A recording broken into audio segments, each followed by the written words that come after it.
You're watching PJTV. I'm Steve Green. This is your Coast to Coast Tea Party.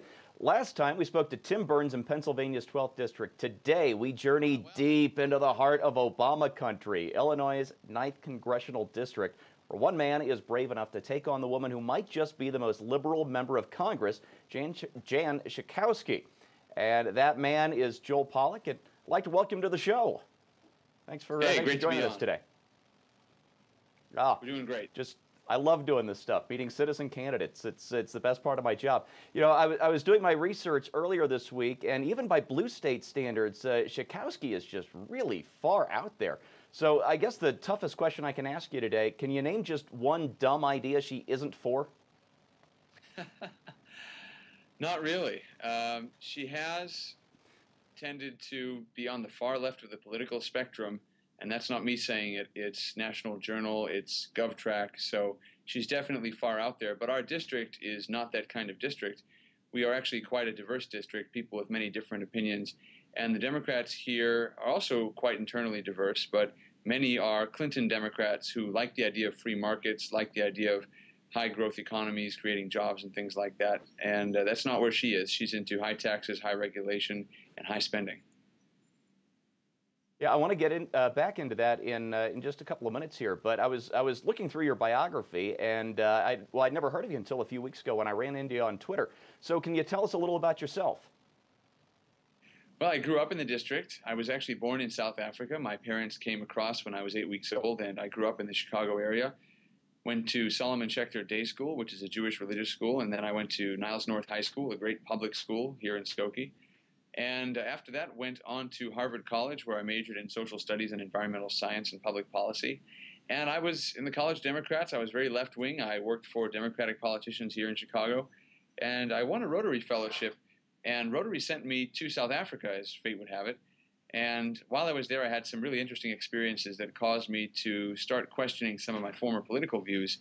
I was there during the time, for example, when the South African government was denying life-saving antiretroviral drugs to people with HIV. And I saw then that government can do a whole great deal of harm, even when it says it's acting in the best of intentions. So when I came back to the state several years later, I really looked at some of the issues here and looked at what some of the former beliefs I was surrounded by when I went to Harvard Law School afterwards with fresh eyes, and began to really question some of what I had believed in before and some of the old political alliances I'd had, and eventually became a Republican. Wow. I have to ask, you're a Harvard grad, an author, you've traveled and studied, I think, pretty much everywhere. You seem too smart to get into politics. What happened?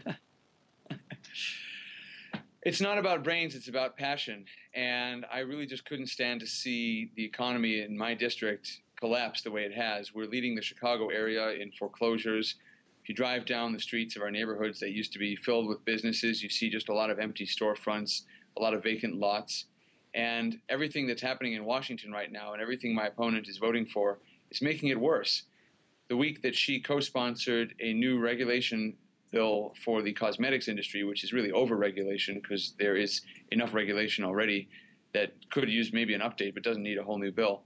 The week that she co-sponsored that, we saw 300 jobs in the cosmetics industry leave our district and leave our state because of the way our economy is here. So she's really having a direct impact on jobs, a direct negative impact.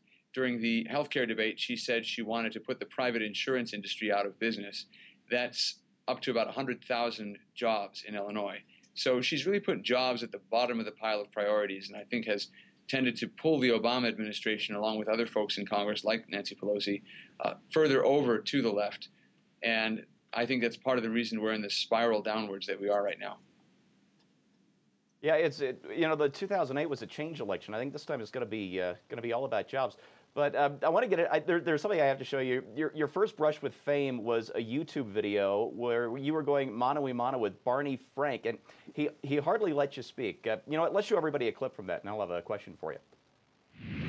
What is it you think I should have done beginning in January 31st of 2007, which is when I became chairman, that I didn't do? Well, first of all, you pushed a stimulus bill through Congress that included several provisions that you later attacked as profoundly wasteful and so on. Like Who did? AIG bonuses. Wait a minute, you're talking about the subprime crisis. That you're talking about a bill In 2008 or And in 2008, in October, you accused critics of the stimulus plan of being racist and so on.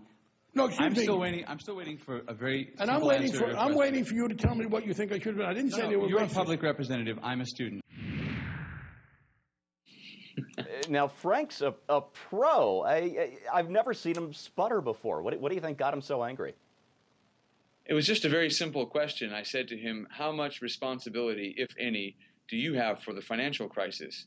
And it was just a simple, straightforward question at a moment in our political history when people in Washington who had waited for this their whole lives, in some cases, felt that they didn't have to answer questions anymore. They had the mandate they wanted, and they were going to do whatever they wanted, regardless of what the public thought about it.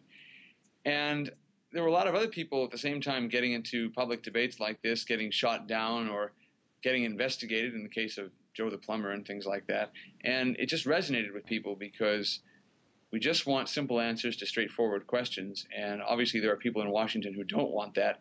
I think we've sort of won that argument now because Barney Frank says he wants to abolish Fannie Mae and Freddie Mac. So I guess 18 months later we've got our answer. But I think it's just emblematic of a political class that's no longer listening to the people that put them in power. And that's a fundamental philosophical difference I have with my opponent.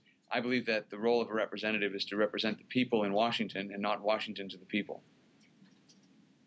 Yeah, that's why I've only been talking to challengers on this show, never any incumbents. But I guess the big question is, Illinois 9 it's one of the most heavily Democrat districts in the country. It went almost 3-1 for Obama in 2008. Cook rates it at D+20. I think the last time you had a GOP congressman, actually I know the last time you had one, the Russians had just gotten the atomic bomb. And I'm not sure Schakowsky's ever had a credible opponent. So are you tilting at windmills here, or are you in it to win it? Well, it's interesting you drew a parallel to the Soviets getting a nuclear bomb because we're in a similar age today when we're trying to stop the Iranians from getting a nuclear weapon, and there really isn't enough urgency or even seriousness in the administration about doing that. And my opponent certainly has not been clear about where she stands on that issue.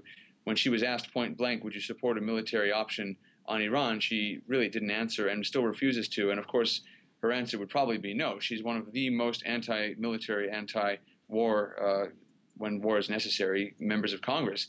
And I think that's a very serious question that's on the minds of people in our district. So perhaps that's an appropriate parallel. But we're not one of the most Democratic districts in the country. We're not even one of the most Democratic districts in the city of Chicago. We're 5th in the city of Chicago, and we're not even in the top 50 in the country. That's why it's so inappropriate that we have a representative who is so far to the left and treats her seat as a mandate to do some very radical things.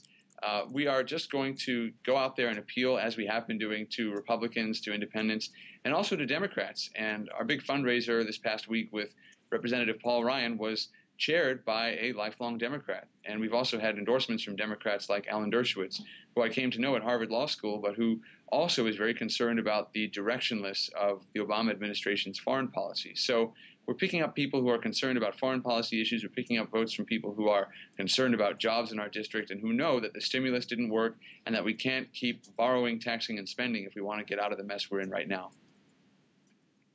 That's really interesting. From everything I've read, it just seems like Schakowsky's a shoo-in. But from what you're telling me, you've got a real shot at this. That's exciting. I guess the next question is, what can people do? Where can they go to get involved, to help you out?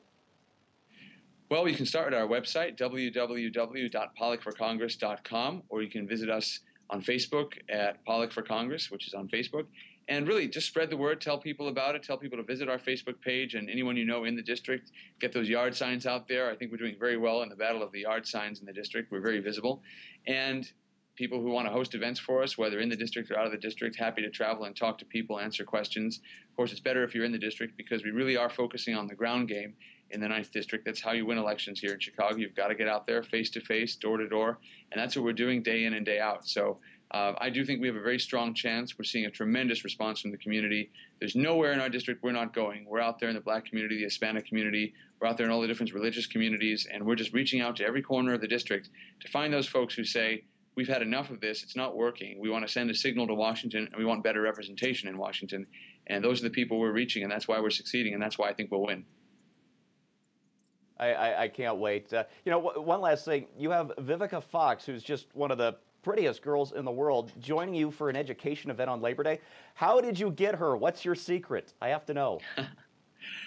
Well, we actually met on a movie set 7 years ago, and she's been a friend since then, and she is from the Midwest. She grew up in Indiana, so she has an attachment to our region of the country and is really a role model. She's done it all in Hollywood. She's done television, she's done film, she's been an actress, she's been a producer, and she was very happy to come in. And it's going to be focused on inspiring young people in our community. You know, people are going through a real rough time right now.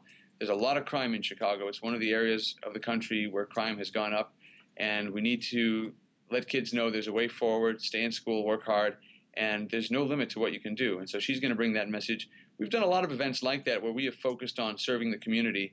We did a event for veterans a few weeks ago where we packed backpacks full of school supplies for the children of veterans and children of active duty soldiers. We've also done a lot of events to highlight the difficulties with unemployment and foreclosures in our district. So we've been out there trying to speak to the people, talk about the issues that are on people's minds, and really show that we care about giving back to the community. And this is part of that effort. Well, good for her and good for you too, of course. Mr. Pollack, thanks again for joining us today, and really, best of luck in November. This is one of the most exciting campaigns I've seen so far this year. Thank you, and we're glad to be part of this, glad to be leading people into a new direction and giving people a real choice. And hopefully next year we'll begin the process of getting America back to work and back on track. I'll be following your race on election night very, very closely. Folks, that's Joe Pollack, author, world traveler, journalist, you name it, and the man brave enough to take on the Chicago machine and Jan Schakowsky. I just hope he remembers that they'll fight back the Chicago way. If you'd like to know more, check out PollackForCongress.com or Joel Pollack on Twitter. That's how I found out about him. Thanks for clicking in, everybody, and for PJTV, I'm Steve Green. We'll see you next time.